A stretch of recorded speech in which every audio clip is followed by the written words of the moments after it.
తర్వాత సపోర్ట్ ఉంది అంటున్నారు కదా, చాలా స్ట్రగుల్ అవుతున్న టైంలో ఐ డ్రీమ్ వాసు గారు. అయ్యో మన యాక్చువల్గా నాకన్నా మా వైఫ్కి వాసు గారు అంటే బాగా రెస్పెక్ట్ అండి.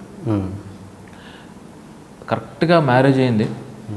మ్యారేజ్ అయిన టైంలో అంటే నేను అదే చెప్తానండి, మళ్ళీ వాసు గారే ఇంకో వేరే లైఫ్ స్టైల్ మాకు అలవాటు చేశారు.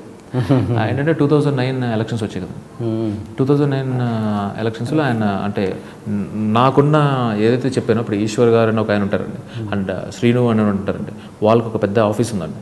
ఆ ఆఫీస్లో వాళ్ళకి టీడీపీ యాడ్స్, కాంగ్రెస్ యాడ్స్ అవి వచ్చేవాడి. అలా త్రూ ఒకరి ద్వారా నాకు వాసు గారు పరిచయం అయ్యారు. పిఆర్పి యాడ్స్ చేయమన్నాడు.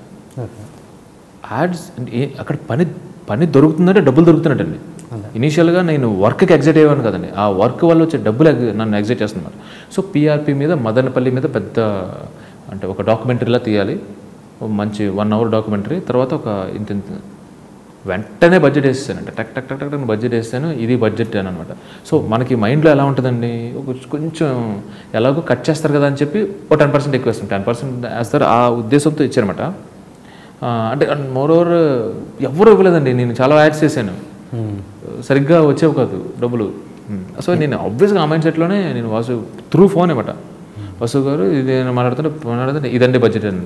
డన్ అమ్మా, అడ్వాన్స్ అంతా ఎన్ని స్టేజ్లో ఇవ్వాలి, ఎలా ఇవ్వాలంట. నిజమే, ఇదేంటిది అసలు పొరపాటును కూడా ఏ బార్గెనింగ్ లేకుండా ఏంటిది అనుకున్నాను అనమాట, అంత ఫోన్ అనమాట. అండ్ చాలా సఫగా ఎంత నైస్గా మాట్లాడుతున్నారంటే ఇది నటిస్తున్నాడా అనే డౌట్ కూడా ఉండేది నాకు. చాలా సాఫ్ట్గా మాట్లాడతారు కదా 2009లో దండి. అంతా ఓకే అమ్మా, okay I will take care అదేని చెప్పి మంచిగా నీట్గా సఫగా I will take care. So advance అంతా అండ్ క్యాష్లో కావాలా చెక్లో కావాలా అదేనన్నా, నాకు డబ్బులే కావాలన్నా నేను ఎందుకు ఏదైనా డబ్బులైనా సరే ఓకే, పేరు చెప్పడం, నేను అడ్వాన్స్ వచ్చేంత వరకు ఐ డెంట్ బిలీవ్ అన్నీ గుడ్ అనుకున్నాను. తర్వాత జరుగుతుంది వర్క్ అంతా అయిపోతున్న టైంలో లాస్ట్లో బ్రెయిన్ నాది కొంచెం ఎలా ప్రిపరేషన్లో ఉంటుంది అంటే ఇంకొక 2 lakhs ఎంతో రావాలి. 1 lakh ఆబ్వియస్గా కొడేస్తారు, ఫస్ట్ 1 lakh అయితే ఇస్తారని చెప్పి ఆ 1 lakh కోసం 1-2 సార్లు అడిగితే ఆ 1 lakh వచ్చింది. ఇంకా మిగతా 1 lakh నేను అడగల. ఎలక్షన్స్ జరుగుతున్నాయి, నాకు నిజంగా మొహమాటం అడగడం డౌటే లేదు. అంటే నసిగి అడుగుతాను అనమాట, ఏంటి రెమ్యునేషన్ పరంగా అంటే వీళ్ళని పరంగా. బయట ఫ్రెండ్స్ని అయితే మొహమాటం లేకుండా అడిగేస్తాను, తెలిసిన వాళ్ళని అంటే ప్లీజ్ అని అడుగుతాం. కానీ ఇక్కడ కొంచెం తర్వాత కొంచెం పెద్ద మనిషి, తర్వాత ఇంకా వీటికి నన్నే పిలుస్తారు అనే ఒక ఆశ ఇవన్నీ ఉంటాయి కదండి. సో ఇంకా 1 lakh నేను ఆపేశాను, అడగల. ఇంకొక 2 daysలో ఎప్పుడో ఇంకా రిజల్ట్స్ ఎలక్షన్స్ ఏదో ఉన్న టైంలో నాకు గుర్తు, జస్ట్ టెక్స్ట్ చేశాను అంతే, గుడ్ అండి ఇది ఆల్మోస్ట్ డన్, చాలా బాగా అయింది అండ్ నాకు ఇంకో 1 lakh బ్యాలెన్స్ ఉంది, జస్ట్ రిమైండర్ అండి అని చెప్పాను. Yeah will take care of it అన్నాడు. మర్చిపోయా. కరెక్ట్గా 1 month తర్వాత నాకు ఒక కాల్ వచ్చిందండి. ఒక కాల్ వచ్చింది, ఆయన అప్పుడు యూఎస్ వెళ్ళిపోయారు. వాళ్ళ ఆఫీస్ నుంచి క్యాడ్ ఆఫీస్ నుంచి కాల్ వచ్చింది, చందు గారు అంటే ప్లీజ్ మీది ఏదో బ్యాలెన్స్ ఉందండి రమ్మనండి. ఆహా, నాకు నిజంగా వెళ్ళాను. ఆ తర్వాత బ్యాలెన్స్ 1 lakh అలా ఇచ్చారన్నమాట. నేను ఆయనకి ఆ తర్వాత అంటే నేను అది ఇంకా నమ్మలా. వెళ్ళి మా ఫాదర్ మదర్ ఇక్కడ ఉన్నారన్నమాట. అప్పుడు వెళ్ళి చెప్పాను, నాన్న ఇలా బ్యాలెన్స్ ఇచ్చేసారు, నేను అసలు నేను ఎక్స్పెక్ట్ చేయలేదు అది ఇది అంటే. అంతే, ఇంకా మనీతో కాకుండా ఆయనతో మెయింటైన్ రిలేషన్ రా అంటే ఎప్పటికప్పుడు చక్కటి సజెషన్స్ ఇస్తారండి. అంటే ఇది MBA అండ్ సూపర్ యూనివర్సిటీలో అంతా అప్పట్లోనే పూణే యూనివర్సిటీలో MPM అవన్నీ చాలా చేశారండి. సో బాగా తెలుసు అన్నమాట ఆయనకి.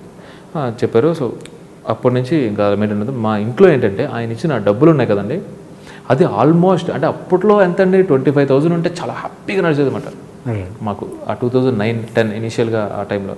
సో ఆయన ఇచ్చిన మనీ ఆల్మోస్ట్ ఒక 6 months వరకు భరోసాగా డన్ అమ్మయ్య అనుకుంటూ బ్రెయిన్ ఫ్రీగా చేసి మాటలు రాసుకోవడానికి వేరే పనులు చేసుకోవడానికి ఉపయోగపడుతుంది.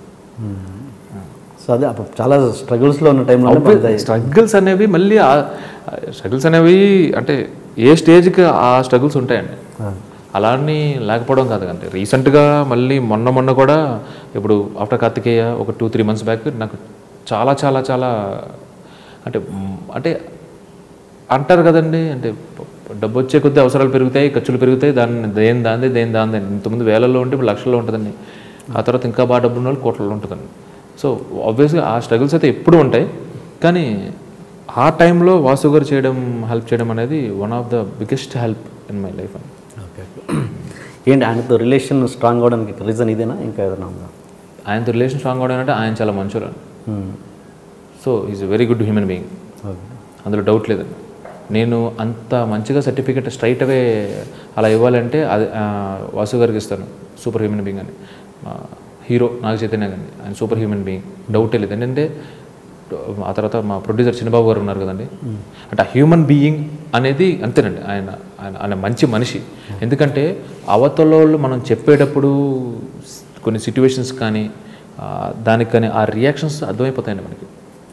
ఒకరిని ఇబ్బంది పెట్టకూడదు, ఒకరిని బాధ పెట్టకూడదు అయినా. నేను కొంచెం ఎక్కువ మైథాలజికల్ అంటే ఇన్ సెన్స్ నేను రామాయణం మహాభారతం ఎక్కువ చదువుతానండి. నేను సి రాజగోపాల్ సార్ ఇంగ్లీష్లో చదివాను, and my experience with Gandhi గారు చదివాను. అండ్ ఒక్కొక్క క్యారెక్టర్ గురించి ఉంటుంది చూడండి. సీతాదేవితో ఒక క్యారెక్టర్, రావణాసుడు, రామాయణం మహాభారతంలోది ఎక్కువ చదువుతానండి. సో నాకు ఆ ఇన్ఫ్లుయెన్స్ ఎక్కువ ఉంటుందండి. నాకు ఆ మాటలు కూడా ఎక్కువ వస్తాయి. అంటే కొంతమంది నువ్వు ఏజ్కి నీ లైఫ్ స్టైల్కి సరిపడే మాటలు కాదు ఇవి అంటారు. బట్ నాకు ఏజ్ లైఫ్ స్టైల్ సంబంధం లేదండి. నేను అది చెప్తాను కదండి, అది తెలిసిపోతుంది. ఎవరైనా 10 నిమిషాల్లో నటించగలరు, 10 రోజులు నటించగలరు. మనం కలిసిన ప్రతిసారి వాళ్ళ రియాక్షన్ లెవెల్స్ ఒకేలా ఉంటే అదండి. సో వాసు గారికి నేను అదే అంటానండి. మా హీరో కూడా, మా చైతన్య ఆయన కూడా అసలు ఆ బ్యాక్గ్రౌండ్ ఇలాంటి బ్యాక్గ్రౌండ్ అని అటు ఇటు చూసుకున్నా కానీ అసలు టెరిఫిక్ బ్యాక్గ్రౌండ్, కానీ అంత డౌన్ టు ఎర్త్ ఉండడం ఛాన్స్లెస్ అండి. నాకు ప్రతి ఒక్కరు ఇచ్చే అడ్వైస్, సక్సెస్ వచ్చింది కదా అది నెత్తికెక్కించుకోక ఇమీడియట్గా ఇస్తారు. నాకు బాగా క్లోజ్ ఉన్నారు. సక్సెస్ వచ్చింది అది నెత్తికెక్కించుకోకు, డోంట్ క్యారీ, అయిపోకు అదంతా అని అంటారండి. ఎందుకంటే ఒక స్టేచర్ వచ్చింది జాగ్రత్త అయ్యో చెప్తారండి 4. అది అసలు ఆ బ్యాక్గ్రౌండ్ ఏంటి, ఆ తర్వాత అదేంటి, అతను మాట్లాడే మాటలు ఏంటి, ఎంత డౌన్ టు ఎర్త్, రిసీవ్ చేసుకునే విధానం ఏంటి, ఎంత అంటే ఇప్పుడు కొన్నిసార్లు వాట్ హ్యాపెన్స్ ఈజ్ అదేంటి సెట్స్లో కానీ ఇదిలో కానీ మస్తు వస్తారండి. ఎవరికి ఒప్పుకుంటుందండి ఇలా చేయి పట్టుకుని తాతగారు బాబు అది అంటే 5 నిమిషాలు నించుంటారండి. ఆ టైంలో మనకున్న చికాకులకి దానికి ఎవరైనా గట్టిగా ఒక సెల్ఫీ అడిగితేనే ప్లీజ్ అని నిజంగా విసుగుంటుంది తప్పు. ఆయన 5 నిమిషాలు ఓపిగ్గా విని ఓకే చుట్టుపక్కల ఎవరి నుంచి పర్లే చెప్పు అని చెప్పి అని అంటారు. So I like it. So నేను చాలా స్ట్రాంగ్గా నేను వర్క్ చేసే వాళ్ళు చూసినప్పుడు వాసు గారు కానీ చిన్నబాబు గారు కానీ అందుకని వాళ్ళకున్న స్ట్రేచర్ వాళ్ళ రేంజ్కి సరిగ్గా కూడా మాట్లాడకూడదండి. సో నేను బాగా నేర్చుకున్నాను వాళ్ళ దగ్గర నుంచి. ఓకే ఏంటి మరి ఐ డ్రీమ్ తోటి మీరు సినిమా కార్తికేయ ప్రేమం రిలీజ్ కాకముందే ఐ డ్రీమ్తో సినిమా కమిట్ అవ్వడానికి రీజన్ ఏంటంటే ఈ సినిమా అంటే వాసు గారితో ఇంతకుముందు కూడా నేను ఇదే కాదు మాకు సినిమాలో కూడా రావాలని ఉంది అనేవారు ఆయన యూఎస్లో ఉన్నప్పుడు కూడా. సో కలిసి సినిమా చేద్దామండి, ఏదో ఒక సినిమా చేద్దాం అలా అన్నాను. ఆయన పనిలో ఉన్నప్పుడు నేను పనిలో ఉన్నప్పుడు నేను ఉన్నారన్నమాట. అంటే బేసిక్గా మల్టిపుల్ బిజినెస్ చేస్తారు ఆయన. ఏంటి డిస్ట్రిబ్యూషన్ అని ఇదని ఆ తర్వాత ఇంకా వేరే చాలా ఉన్నాయి కదండి డిజిటల్ మీడియా ఇందులో అనమాట. So one of the idea నాకు మేకింగ్ మూవీస్ ఎందుకు అనేవారు అనమాట. సో కార్తికేయ రిలీజ్ అయిన తర్వాత ఒకసారి కాల్ చేసి మనం చేద్దాం అన్నారు. ఆయనకే చేద్దామని కమిట్మెంట్ అనమాట. బట్ అనుకోకుండా మా హీరో ఆయన మాకు ఇక్కడ హారికాస్ని సితార్ ఎంటర్టైన్మెంట్స్లో చేయాలండి. సో సెకండ్ మూవీ వాళ్ళకి చేయాల్సింది ఇటు జరిగిందండి. ఓకే ఎలా అయిందన్నమాట. సో అందుకనే థర్డ్ మూవీ అంటే రిలీజ్ మామూలుగా సినిమా అండర్ ప్రొడక్షన్లో ఉండగానే థర్డ్ మూవీ ఎప్పుడు అనౌన్స్ చేస్తారంటే ఆ సినిమా మీద నమ్మకం లేనప్పుడు కమిట్ అయిపోతారు. ఇది మీరు ఈ సినిమా మీద ప్రేమ మీద మీకు పూర్తి భరోసా ఉందా రిలీజ్ అయినాక? నమ్మకం లేకపోతే నమ్మకం ఉండడమే కారణం. ఉండడమే థర్డ్ వాసు నమ్మకం ఉండటమే కారణం. నేను ఇంకొకటి ఏంటంటే నేను 3వ సినిమా చేస్తున్నానంటే నేను వాసు గారికి ఉపయోగపడాలని అంటే అర్థమైందండి. ఆ మూవీకి ఒక డైరెక్టర్గా this fellow is a decent director అని వాసు గారు ఫస్ట్ ప్రొడక్షన్ హౌస్లో చందు అనేవాడు ఈజ్ అ సక్సెస్ఫుల్ డైరెక్టర్, కొంచెం క్వాలిటీ ఉన్న డైరెక్టర్గానే వెళ్ళాలండి. అది పెట్టుకుని కొంచెం జాగ్రత్తగా తీసినేమో కానీ భయంతో అయితే అసలు కాదు. ఓకే అండ్ ఇప్పుడు దీని తర్వాత మీరు దిల్ రాజు గారితో కూడా కమిట్ అయినారు. దిల్ రాజు గారితో కాదు, దిల్ రాజు గారు నాకు కాల్ చేశారు, ఏమన్నా మంచిది ఉంటే చెప్పమన్నాను. నేను చాలా ఎక్సైట్ అయినాను. ఎందుకంటే బేసిక్గా అసిస్టెంట్ డైరెక్టర్గా వచ్చినప్పుడు ఇనీషియల్గా ఏముండేది అంటే 2006లో ఆయన వచ్చినప్పుడు ఆయన దగ్గరికి ఎలాగోలా వెళ్ళిపోతే చాలు హిట్ కూడా వస్తామనే ఫీలింగ్ అండి. ఇటు మామూలు సినిమాలా అండి. ఇప్పుడు ఒక మంచి సినిమా ఒక ప్రొడక్షన్ హౌస్ నుంచి వస్తేనే ఆ ప్రొడక్షన్ హౌస్కి ఆ డైరెక్టర్కి మొత్తం అలా రేజ్ అవుతుందండి. ఒక టైంలో అసలు దిల్, ఆర్య, బొమ్మరిల్లు, అసలు భద్ర అందరూ ఫస్ట్ టైం డైరెక్టర్సే. అందరూ ప్రతి ఒక్కళ్ళు టాప్ స్లాట్లో గెలిపారు. అది డైరెక్టర్ గురించి కూడా అలాగే మాట్లాడుకుంటారు. సో ఆ ఆశ ఉంటుంది కదండి, ఆ ఎగ్జైట్మెంట్ ఉంటుంది కదా, నాకు చాలా అసలు ఆఫీస్లోకి వెళ్ళి ఆయనతో మాట్లాడుతున్నప్పుడు బయటపడలేదు కానీ నేను చాలా ఎగ్జైట్ అయిపోయినట్టు లోపల. ఓకే. సూపర్ సేమ్ అంటే ఇప్పుడు నాగార్జున గారిని కలిసినప్పుడు నేను ఎంత ఎగ్జైట్ అయిపోయాను. నాకు ఈచ్ అండ్ ఎవ్రీ టైం ఆయన చాలాసార్లు కలిసాను, ఇది కలిసాను, ఆయన నాకు హగ్ చేసుకున్నారు, డబ్బింగ్ షూటింగ్ ఇన్ని అయినాయి కదండి. మళ్ళీ ఇప్పుడు ఆయన దగ్గర నుంచి నాకు నిన్న కాల్ వచ్చిందండి, అప్పుడు కూడా మళ్ళీ ఎగ్జైట్ అయిపోతాను. నాకు మేబీ ఆ ఎగ్జైట్మెంటే it shows on my writing కూడా అనేది నా ఫీలింగ్.